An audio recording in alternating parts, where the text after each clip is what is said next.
Hey folks, welcome to the live stream version of our information session at our Experience Fuller Day. Thanks so much for tuning in and joining us today. My name is Caitlin Terpstra-Sweeney, and I am the manager of prospective student engagement here at Fuller Seminary on our Pasadena, California campus.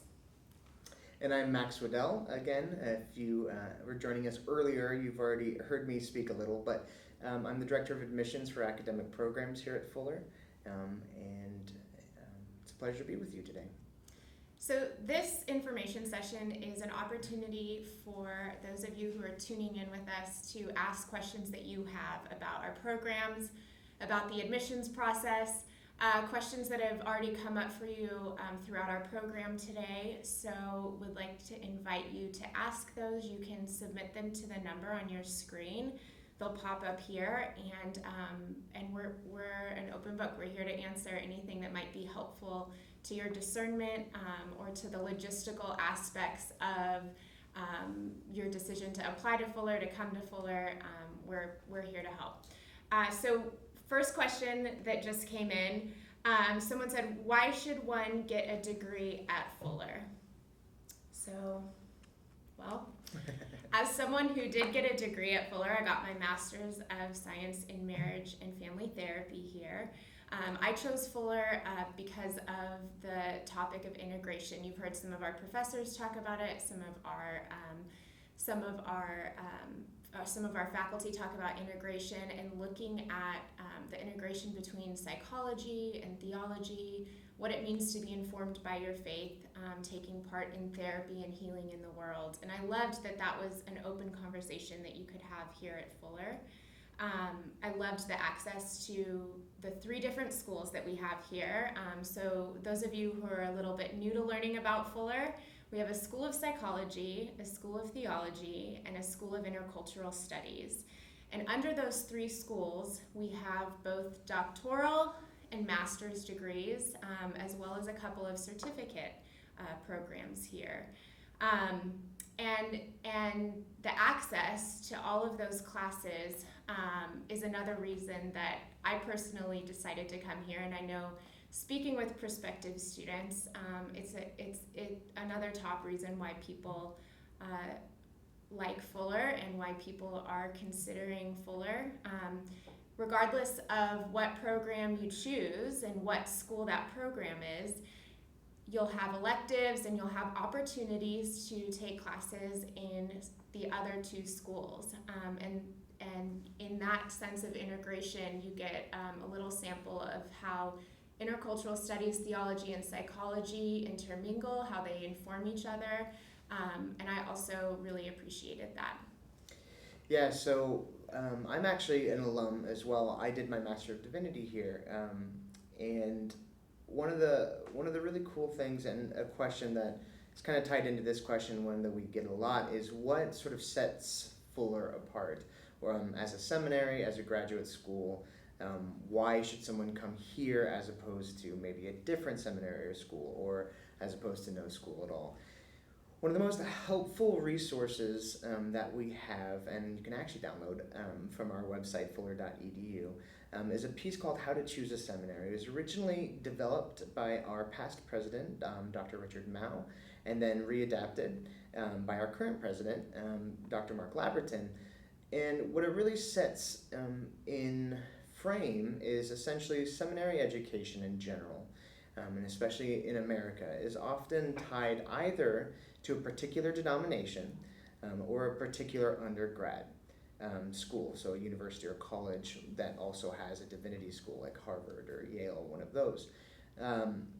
In both cases, while the goal of seminary might be a common goal at its core, some structure and maybe some motivation could differ in the sense that for denominational schools, it's obviously within their best interest to train students in that particular denomination. And that might be you. You might be coming from a particular denomination, wanting to be trained to go back into that denomination as a minister or a pastor or as a lay leader or psychologist even.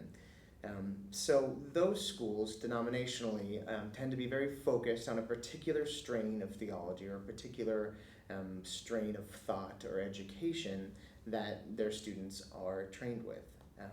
On the other hand, many schools that are connected to an undergraduate institution, again, are connected in a deep way to that institution and that philosophy or ideology that maintains that institution, and obviously they would want their students to be trained in that vein. So both have their place. What makes Fuller unique, though, is that we are neither denominationally tied. That is, we are multi-denominational. We actually have students and faculty and staff representing over 110 different denominations. So there isn't one particular denomination that we try to train everybody in. Rather, we say, whatever denomination you are, we try to train you to be a better minister of the gospel in that tradition, in that denomination. So then you can go back and serve, and you can be trained and gain the tools that you need to serve in that capacity. And also, we're not tied to any other school, especially undergraduate or universities or colleges. So because of that, Fuller is rather unique in seminaries.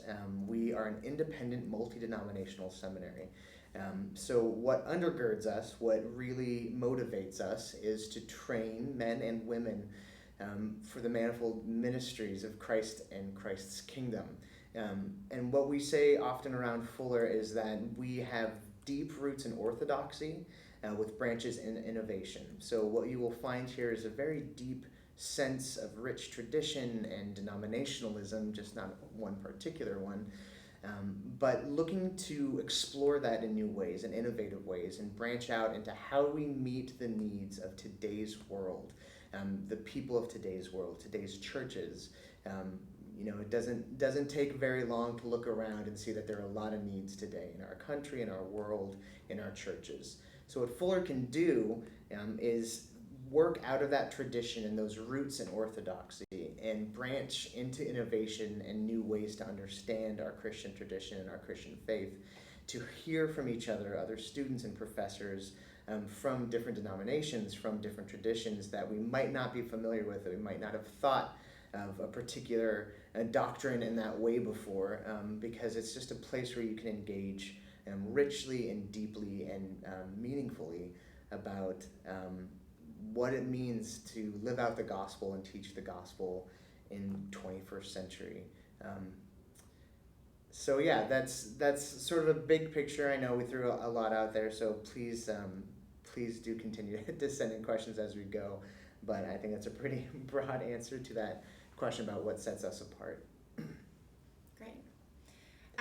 Another question that we had come in while Max was sharing is a question about our online classes and what that kind of looks like. So we do have online classes. We do have fully online programs here at Fuller.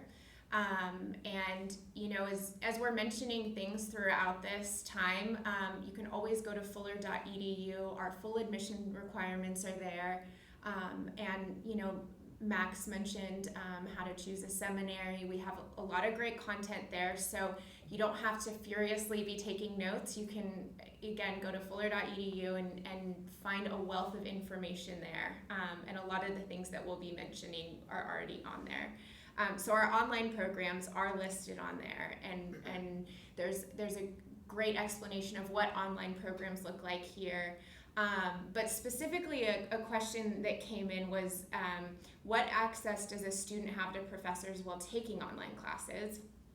This is a really great question because you get people with different learning styles, and you get people that have different preferences between online and in-person courses. So our professors here actually have to create their course for the online format before they even create the course for an in-person format.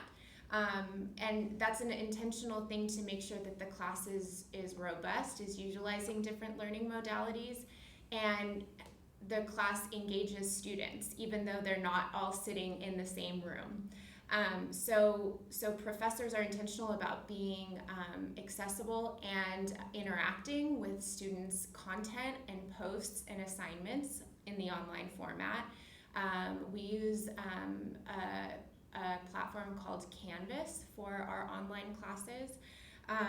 And depending on different professors' styles, they may post videos, they may post lectures, have audio recordings, visuals, pictures, articles, all of that. And usually a pretty key component of our online classes is post through and engagement through like online like posts about a different topic or posts about a different assignment.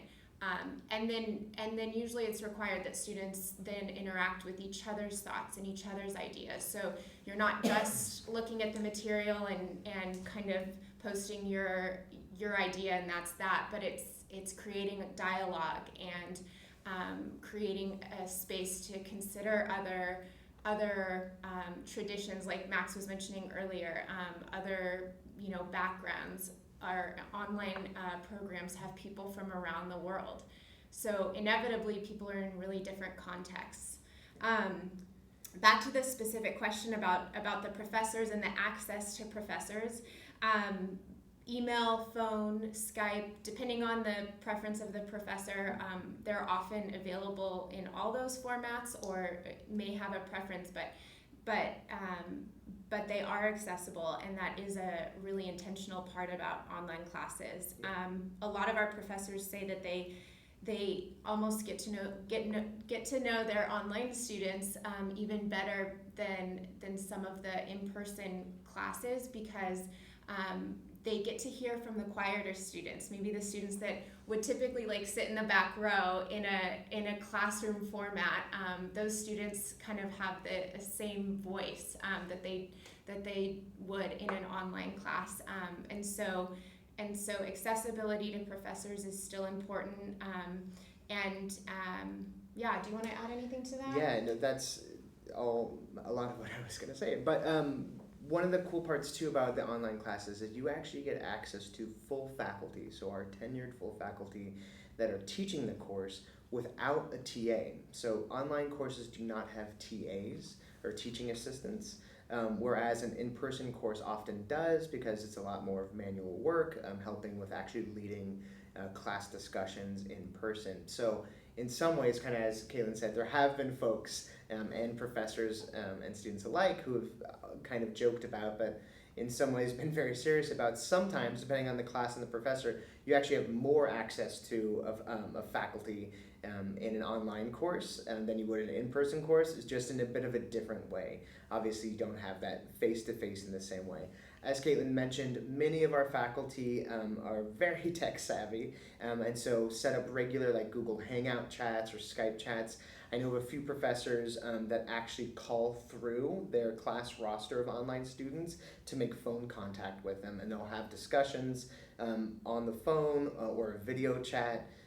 And there's a lot of new ways that professors are constantly adapting and trying to really make an online class a full experience for everyone involved. So really a lot of ways that you can access professors in online classes as well as in person. Great. Something I want to pause and talk through a little bit is our admission requirements and what it kind of looks like to apply for these programs. So just to give you a general overview of the logistics, I mentioned our admissions requirements are listed on the website, and you're actually going to do your application for admission also through our website, fuller.edu. You're going to hit the Apply Now button, start an application.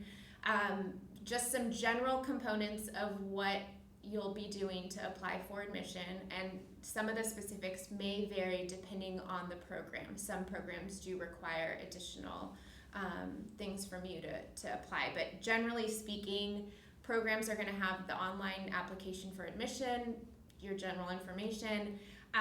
Programs are going to have essay questions for you to respond to, basically just to get to know you more, ask you about your vocation, or at least your sense of it up until this point. You don't have to have it all figured out, but at least how you're making sense of it and how it's leading you to Fuller at this point in your journey.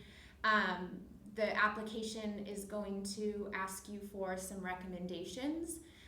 So that looks like they'll ask you for a pastoral recommendation, an academic recommendation, a professional recommendation, and depending on the programs, the number of those recommendations may vary, or the length of those may vary. All that is specified within your online application for admission. We'll need official transcripts from any school that you went to after high school. And so, I know some people will, after today, will hop on and start their applications. We do have a deadline coming up of October 19th for our winter quarter, which begins early January. And so transcripts are something that they take the longest often because you need to contact all of your old schools. So that's sometimes a great thing to start with. You can get those ordered, and then you can have the time to work on your application and your essay questions as well. So just something to think about as you're considering these programs and you're considering applying. That's kind of the general sense of what it takes to apply for admission. Once we get all your materials, the admissions committee will go through everything, and we usually say around 4 to 6 weeks before you'll hear back. So just to give you a sense of how that process looks. One thing too that I know was helpful for me as I was applying was I was assigned an admissions counselor. So we have a lot of people in our office whose roles are just to help you guys through this process. So any questions you have along the way, you can call our front desk, you can talk to current students, you can talk to admissions counselors. We're here to answer the bigger questions and the questions that you might be debating asking because you feel like you maybe should know. It's fine. That's what we're here for. Ask us all your questions. We're happy to walk you through the website, to walk you through the next steps, and to walk you through discernment as well. So just want to have you keep that in mind as we continue to talk today and as you continue to hear more about our programs. We have a question that came in specifically about the Master of Theology, or the MAT, and asks about the specialties within the MAT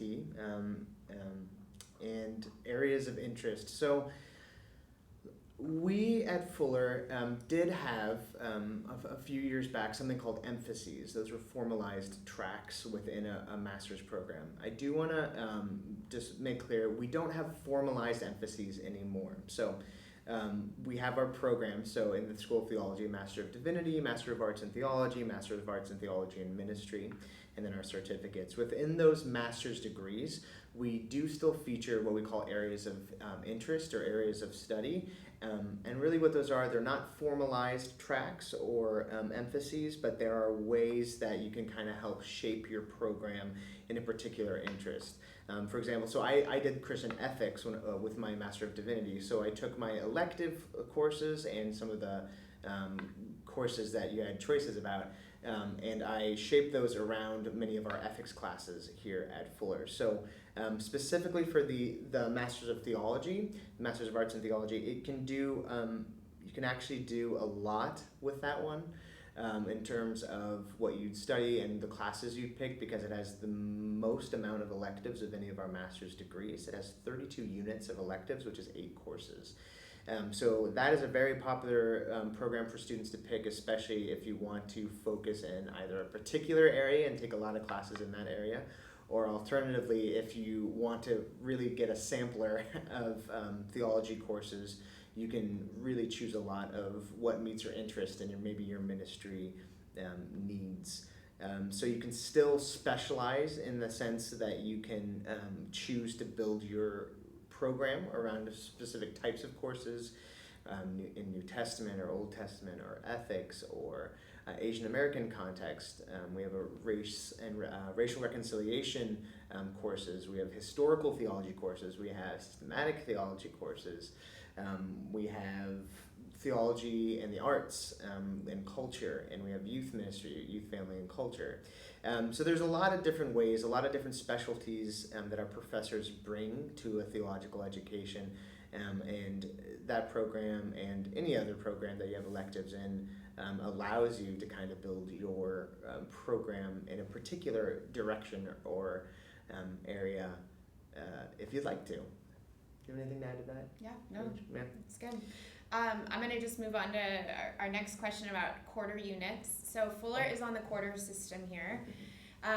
So this is a good logistical question in thinking about your time at school. Also, we've had some folks who are used to a semester system look at the amount of quarter units in our programs and get a little freaked out, understandably. So the quarter system, it may equate to a similar semester system in terms of the length of time you might be in a master's program, but because there are more units per class in a quarter system, there's going to be more units or more credits overall compared to a semester program.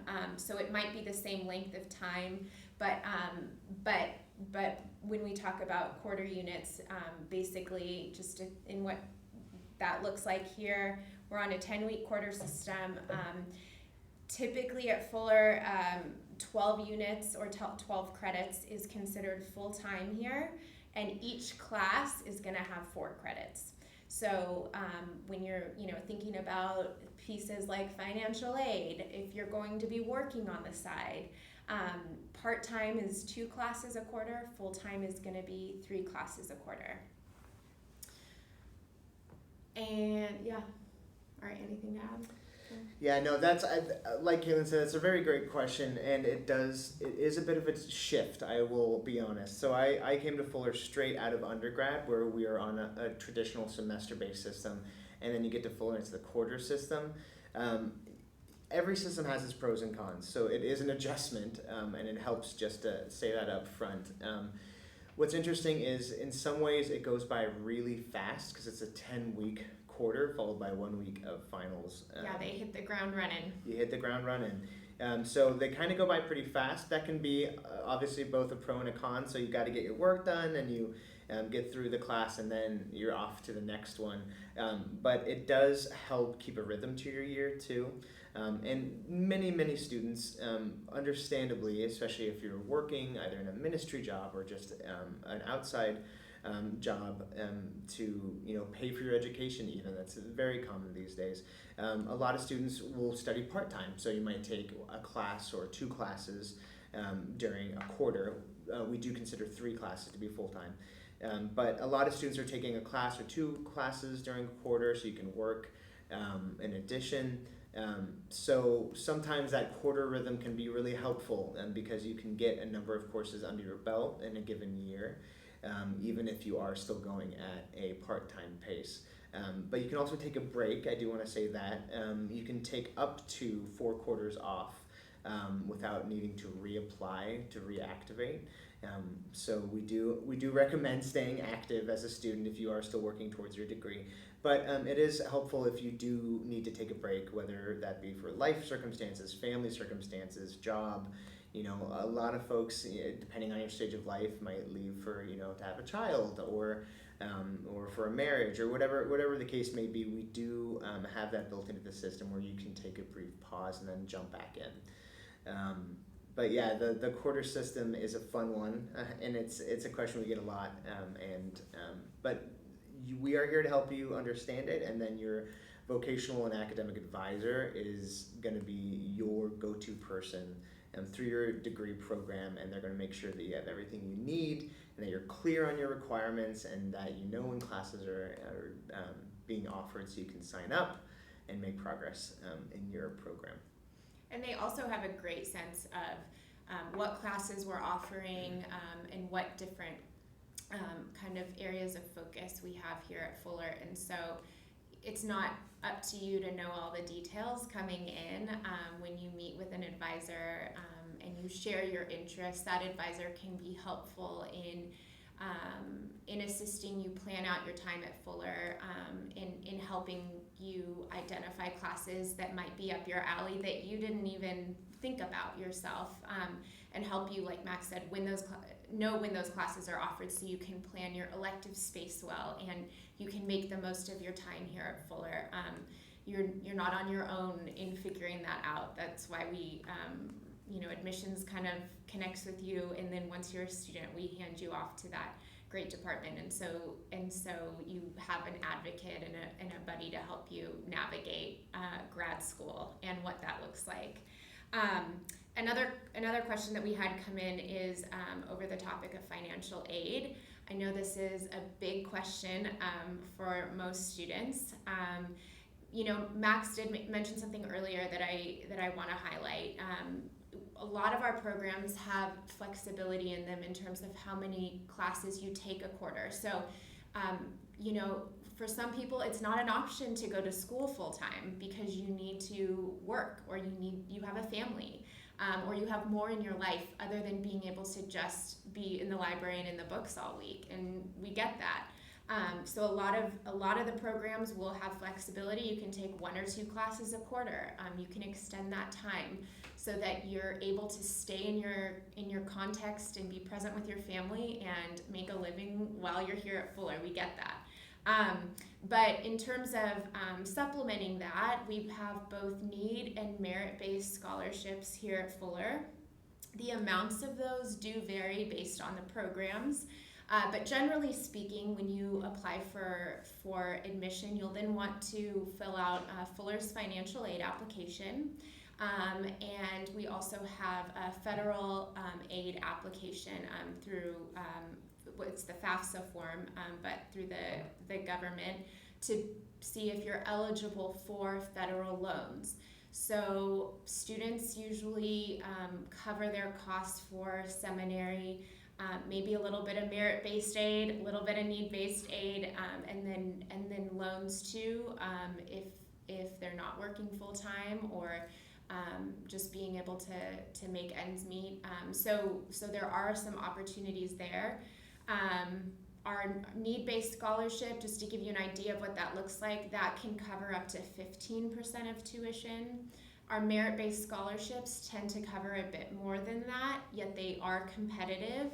And the admissions committee will be looking at your overall application for admission, your GPA, your recommendations, your work experience or volunteer experience outside of your academic career. So those are some of the things that are looked at when evaluating you for merit-based scholarships.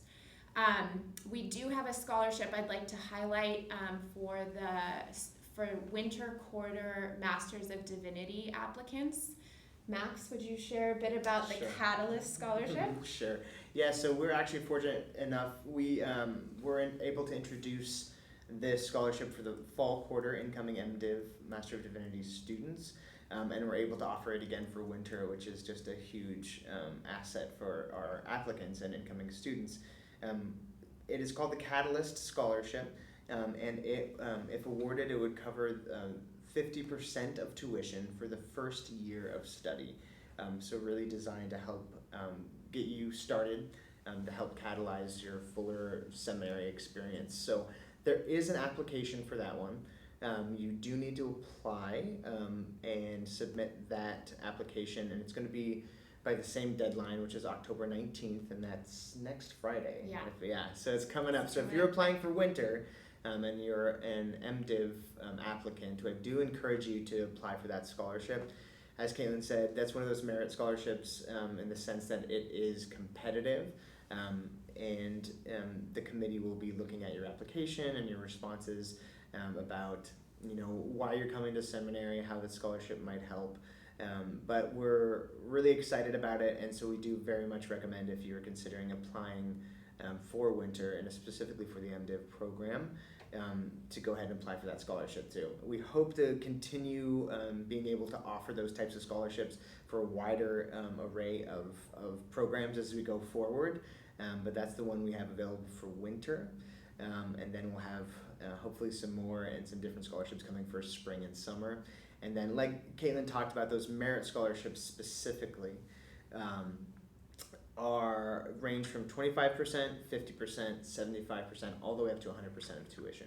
And those are very competitive, again, but those ones are just based off of your application, your admissions material. So there's no added application for those. But the admissions committee recommends students to the scholarship committee at the point of application review. So those mostly go year round, though the vast majority are available for fall quarters. And then the other quarters, there still are often some available, but obviously not quite as many. So if you're interested in those specifically, fall quarter is definitely the best quarter for the most opportunity, but that doesn't mean you won't receive something in a different quarter. So, and I'll just had a clarifying question come in. I'll just touch on that one before we move on to a different subject. So the application for scholarships is separate from the admissions application for the Catalyst Scholarship specifically. So if you are applying for winter and if you are applying for the Master of Divinity, and you're interested in applying to the Catalyst Scholarship, that is a separate application. There's a link for that. You can find it on our website. You can actually search in the search bar for Catalyst, Catalyst. There are links in our the emails you should be getting from our office when you're applying for the MDiv application. If you have been admitted or at the point of admission, you'll also get another link for the Catalyst Scholarship application form. And then, of course, if you are in contact with your admissions counselor or office, we can send you the link directly too. So there's a number of ways to get that, but that one is a separate application. The merit scholarships, the 25, 50, 75, and 100%, there is no additional application for that one. That one is automatically considered on a rolling basis.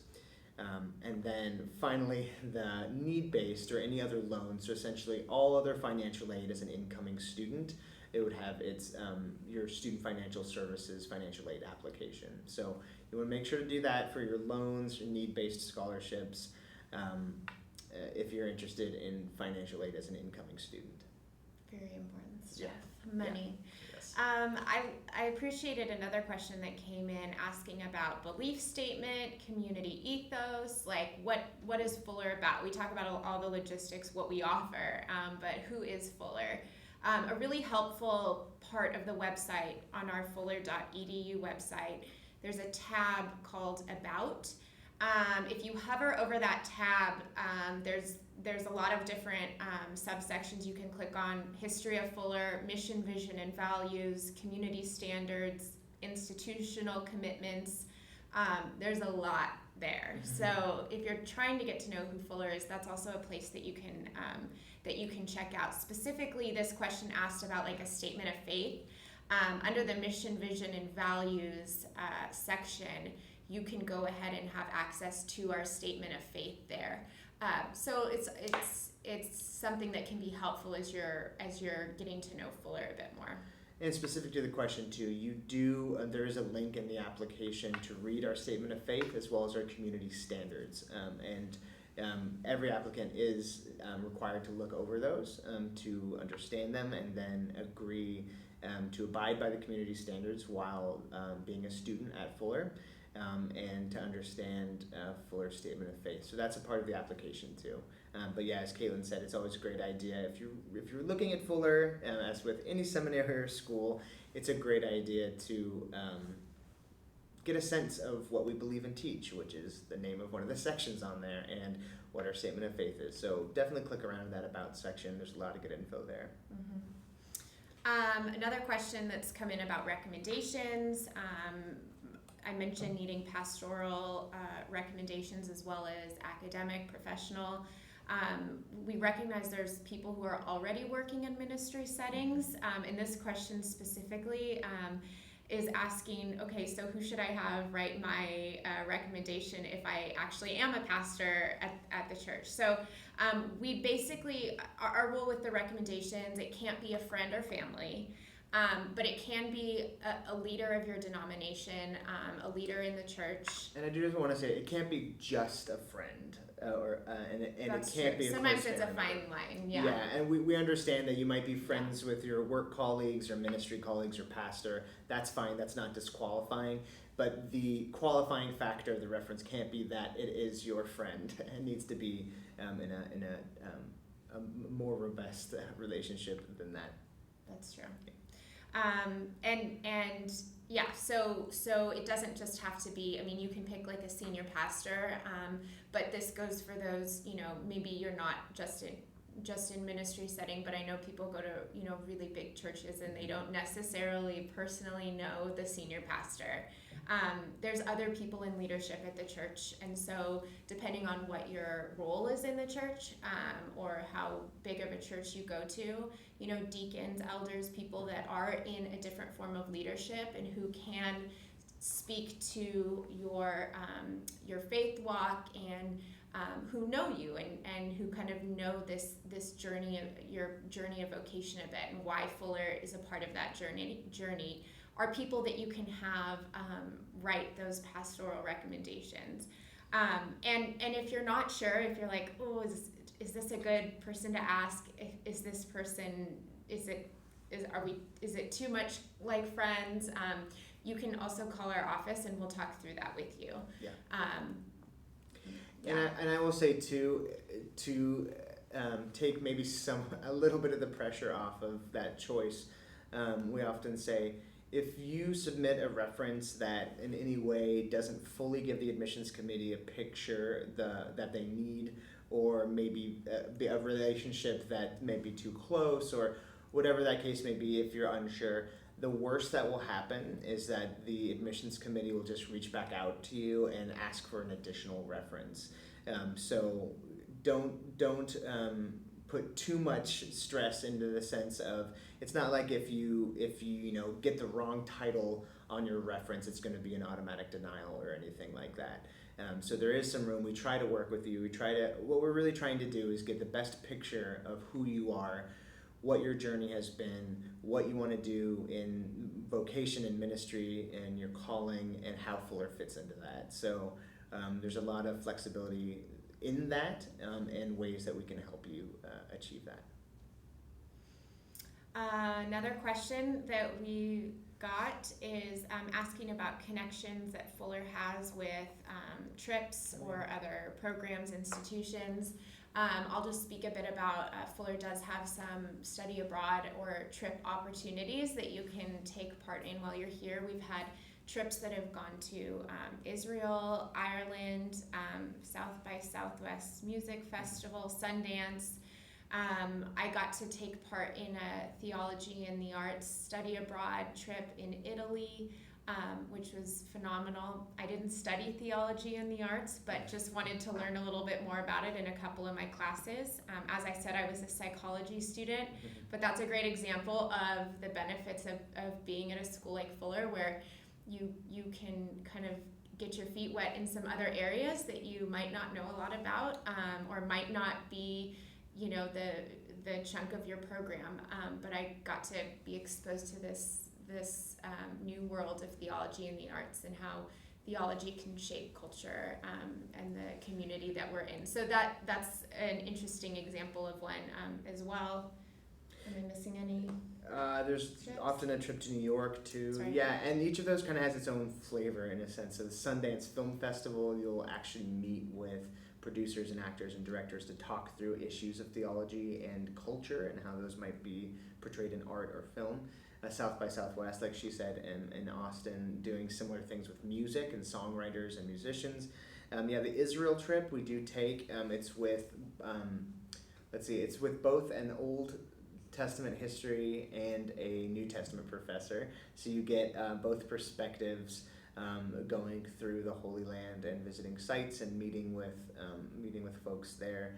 And Orvieto, Italy, is a theology and culture trip. So there's a lot of different ways to have some really memorable and really awesome trips. A lot of fun too. A lot of fun. Grad yeah. school isn't all just rigorous Right. work. I mean, it's Yeah. work, but I had a lot of fun. You do earn credit. too. Yeah. You do. And you do get credit for it. Yeah, even better. So we highly recommend those. Always great. stories coming back from those. Okay, looks like our questions have slowed down a bit. We're, like I said before, we're always here for questions. Just a couple of the ways you can contact us. Our email address, our main admissions email address is admissions@fuller.edu. That's on our website as well. And our main admissions phone number is 626-584-5400, also on the website. And we're happy to connect you with the best person for you to talk to. For those of you who weren't able to make it on campus today, but you do want to visit our Pasadena campus, you can schedule a separate campus visit or an individual campus visit. You can sit in on a class. You can meet with a current student, do admissions counseling, have a tour. We want you to be able to get the experience that you need to feel out, is Fuller right for you, and partner in your discernment the best we can. And we do also have a campus in Houston, Texas, so you can reach out to that campus specifically as well for a visit. And then also in Arizona, in Phoenix, Arizona, we have our Master's of Science in Marital and Family Therapy program as well. So lots of different ways to connect, to get the information you need. I think we might have one last question here. Let's see. Connections. Oh, I'll take that one. So there's a question about connections with other degree programs or institutions. So we don't have formal partnerships with any other schools as of right now. I know we have in the past, and there's talk about having more in the future, but as of right now, we don't have any formal joint programs. We have a number of students and folks that can go between institutions or do a Fuller degree and then move on to another degree. It's very popular, and actually one of my roommates when I was here at Fuller finished their MAT, their MA in theology, and then went into a law degree at UCLA. So we do have a lot of folks that go that route and go on to a different school or a different type of degree after. We have some articulation agreements with some undergrad universities in terms of ways that we try to smooth out the process of students coming from some schools to come to Fuller. We work very closely with CCCU schools around our area and have good relationships with all of them. But beyond that, some of them are more specific. I'm trying to think Thrive or STAR. So we have within our psychology school, relationships that can provide placements sometimes that are connected to other schools and other organizations. But anything I'm forgetting from the SOP side? Thrive, Travis Research Institute. Yeah, Travis Research. So there's sometimes joint ventures in research with some other schools and some other programs. That's about it. Yeah. Okay. All right. I think we've wrapped up this time. Thanks so much for joining us. Again, just one last minute plug for if you're applying for winter quarter, deadline is October 19th. Next Friday. And MDiv applicants apply for that Catalyst Scholarship. It's a good opportunity. Contact us if you have any questions or as you're processing through this. Really appreciate your time today. So thanks for being with us. Thanks, guys.